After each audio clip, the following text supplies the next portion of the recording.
রবিবারের ভিডিও নিয়ে হাজির হয়ে গেলাম। আজকে আমার নতুন একটি পর্বে আপনাদেরকে অনেক অনেক শুভেচ্ছা। কেমন আছেন আপনারা? আজকেও অনেকগুলো দারুণ ইন্টারেস্টিং প্রশ্ন নেওয়া হয়েছে, সেগুলো নিয়ে আলোচনা করা হবে। তো আমাদের প্রথম যে প্রশ্ন, ফিজিক্স ব্লগ ক্লাস রেকর্ড করা যাবে ভাই? ইনস্টা 360 এরকম একটা ক্যামেরা রিভিউ আমরা দিয়েছিলাম, ওইটার নিচেই আর কি ভাই কমেন্ট করেন। হ্যাঁ, আপনি চাইলে ক্লাস রেকর্ড অবশ্যই করতে পারবেন, তবে অবশ্যই টিচারকে জানিয়ে নেবেন। থ্রিজের চ্যানেল, ভাইয়া আপনি বলছেন আনঅফিসিয়াল ফোন কিনলে চাইনিজ রম দিয়ে দিতে পারে, কিন্তু কোনটা গ্লোবাল আর কোনটা চাইনিজ রম তা বুঝতে পারবো কি করে?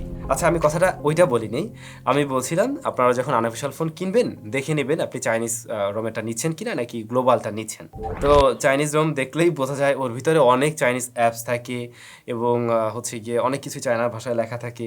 আপনি গুগল প্লে স্টোর না পেতে পারেন, তারপরে অনেক সার্ভিস পাবেন না, দেখবেন যে হয়তো বিকাশ টিকাশ নাও চলতে পারে অনেক ফোনে। তো ওটা দেখলেই বোঝা যায় এটা চাইনিজ ভ্যারিয়েন্টের ফোন। আর যেগুলো কিনা হচ্ছে গ্লোবাল ফোন, সেগুলো আমরা অ্যাজ ইউজুয়াল যে ধরনের ফোন ব্যবহার করে আসছি বা আমাদের সাবকন্টিনেন্টের জন্য যেগুলো তৈরি করা হয়ে থাকে ওই টাইপেরই, আপনি দেখলে নিজেও সেটা বুঝবেন।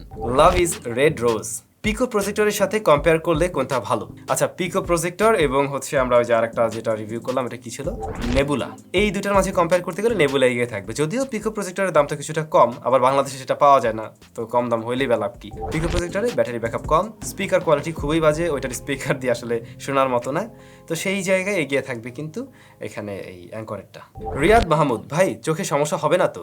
আচ্ছা, আমরা একটা ভিআর তৈরি করছিলাম যেটা ব্যবহার করলে চোখে সমস্যা হবে কিনা আপনারা জানতে চেয়েছেন। কম দামের যে কোনো ভিআরই চোখে আসলে প্রবলেম তৈরি করে, এই জন্য আমি ভিডিওতে বলছিলাম আপনারা ভালো কোনো লেন্স ব্যবহার করুন। বাট আমার মনে হয় যদি কেউ আসলে দীর্ঘ সময় এই জিনিসগুলো দিয়ে মানে ভিডিও টিডিও দেখতে চান, তাহলে খুব ভালো কোনো ব্র্যান্ডের একটা কিছু কিনে নেবেন।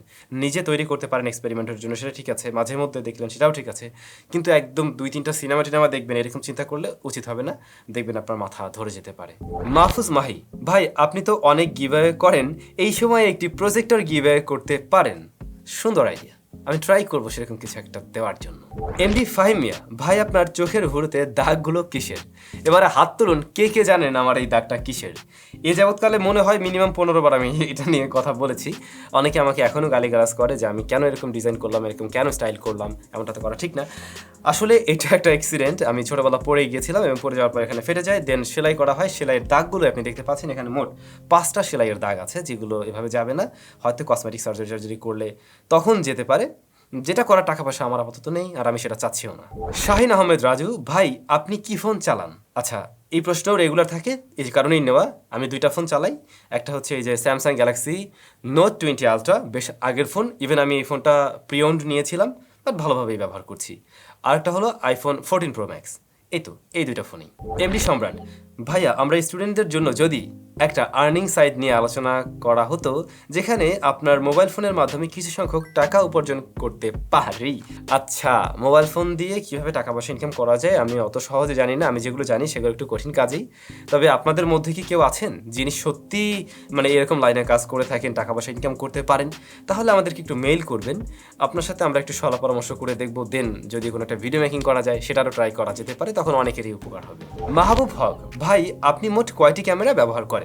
আচ্ছা, আজকে যেমন আমি শ্যুট করছি একটি ক্যামেরা দিয়ে, তবে আমাদের মোট 4-5টা ক্যামেরা আছে, যেগুলো সবসময় ব্যবহার হয় না, বিভিন্ন সময় বিভিন্নটা ব্যবহার করা হয় বিভিন্ন পারপাস। যেমন ধরুন আউটডোরে গেলে এক ধরনের ক্যামেরা ব্যবহার করা যেতে পারে, ব্লগিং করতে গেলে এক ধরনের ক্যামেরা ব্যবহার করা যেতে পারে, টপ ডাউন শট নেওয়ার সময় অন্য একটা ক্যামেরা ইউজ করা যেতে পারে। তো আমরা চিন্তা করছি এইখান থেকে যখন মুভ করবো, নতুন স্টুডিওতে যাব, তখন আমরা মানে যাতে অ্যাটলিস্ট 2-3টা ক্যামেরা ইউজ করা যায় এরকম মানে শ্যুট নেওয়া ট্রাই করবো আর কি। ডিজে টিভি তালহা, চায়না টিভি কি করব? আমরা ওই যে মোবাইল ফোন দিয়ে যাতে রিমোটের কাজ করা যায় এরকম একটা ছোট্ট একটা যন্ত্র তৈরি করেছিলাম, যে কোনো মোবাইল দিয়েই তখন আপনি টিভি বা ফ্রিজ তো না সরি এসিকে কন্ট্রোল করতে পারবেন। তো ওই ভাইয়ার মনে হয় চাইনিজ টিভিকে কীভাবে কন্ট্রোল করা যায় ভাই আমি তো জানি না। ওইখানে অনেকগুলো মানে ওই যে যে অ্যাপ্লিকেশনটা, ওইখানে অনেকগুলো টিভির মডেল আছে, আপনি একটা করে একটু ট্রাই করে দেখতে পারেন, হয়তো কোনোটার সাথে কানেক্ট হয়ে যেতে পারে। এনকে এডিটস, ভাই শীত বিষয়ক কিছু গ্যাজেট থাকলে রিভিউ দেন, লাভ ইউ। ভাই প্রচুর লাইক আছে এখানে। শীত বিষয়ক গ্যাজেট নিয়ে আসলে রিভিউ দিলে কাজে লাগবে, আপনাদেরও কাজে লাগবে, আমি ট্রাই করবো এরকম কিছু। তারপরেও যদি আপনাদের কোনো আইডিয়া থাকে, কোনো প্রোডাক্ট চয়েস থাকে, আমাকে বলতে পারেন, আমি কিনে আপনাদের জন্য সেই রিভিউ নিয়ে আসবো নিশ্চয়ই। ইস্তিয়াক অর্ণব, আপনার কি মনে হয় আইফোন 15 সিরিজে টাইপ সি পোর্ট থাকবে? আমার তো তাই মনে হয়, এবং এখন পর্যন্ত আমরা তেমনটাই শুনছি। আইফোন 15 সিরিজে টাইপ সি অথবা থান্ডারবোল্ট দিয়ে আসার পসিবিলিটি আছে। সাইফ মিয়া, ভাই আপনি কি ডিআইওয়াই ভিডিও আর দিবেন না? দিব ভাইয়া, সত্যি বলছি দিব, মানে আমি আশা ছাড়িনি, আমি দিব, খুব শীঘ্রই মেবি একটা ভিডিও আপনারা পেয়ে যাবেন বিশ্বকাপ উপলক্ষে। সিয়াম অপি, ইউটিউবে আসার মেইন উদ্দেশ্যটা কি ছিল? ইউটিউবে আসার মেইন উদ্দেশ্য একদম যদি শুরুর কাহিনী বলি, আমার নিজস্ব ভিডিওগুলো রাখার জায়গা ছিল না, ইউটিউবে গিয়ে রাখতাম, মাঝে মাঝে নিজে দেখতাম এক। দ্বিতীয়ত মাঝে মধ্যে আমি ডিআইওয়াই নিয়ে কাজ করতাম, অনেক আগে থেকে, একদম ছোটোবেলা থেকে আমি ডিআইওয়াই নিয়ে কাজ করেছি, অনেক গ্যাজেটেস আমি নিজেই টুকটাক তৈরি করেছি। তো ইচ্ছে ছিল যে এগুলো আপনাদের সাথে একটু শেয়ার করি, আপনারা অনেকে জানলেন, হয়তো আপনারাও আইডিয়া শেয়ার করবেন, আমিও কিছু জানতে পারবো আপনাদের থেকে।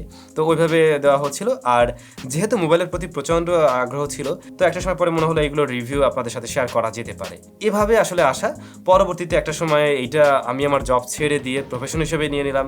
এখন এক প্রকার ইউটিউব আর্নিংটাও আমার জন্য একটা ফ্যাক্ট। তবে সত্যি বলতে এখন পর্যন্ত আমি ইউটিউব আর্নিংয়ের দিকে তাকিয়ে ইউটিউবে কাজ করছি না। আমার মাথা নষ্ট হয়ে যায় কোনো ভিডিওতে যদি মানে ভিউ আমি কম পাই বা কোনো একটা দিন আমি ভিডিও না দিতে পারি। আমার কাছে লিটারালি মনে হয় যে মানে কোনো একটা নেশা বস্তু আমি মনে হয় ব্যবহার করিনি বা নেইনি, এরকম লাগে। তো ওই শুরুর মতো এখনও সেই ফিল্ডটা আমার আছে, মানে একদম টোটালি প্যাশন দিয়ে আমি এখনও কাজ করা ট্রাই করছি, ভবিষ্যতেও করবো বলে আশা করছি। তাহলে ভাই ব্রাদার, আজকের মতো আমি বিদায় নিব। আবারও নতুন কোনো প্রশ্ন উত্তর পর্বে দেখা হবে নিশ্চয়ই আগামী সপ্তাহে। আর এই সপ্তাহে আরও অনেক ইন্টারেস্টিং ভিডিও আসবে, আপনারা সবাই সাথে থাকবেন, ভালো থাকবেন, দেখা হয়ে যাবে সে সমস্ত ভিডিওতে। টাটা।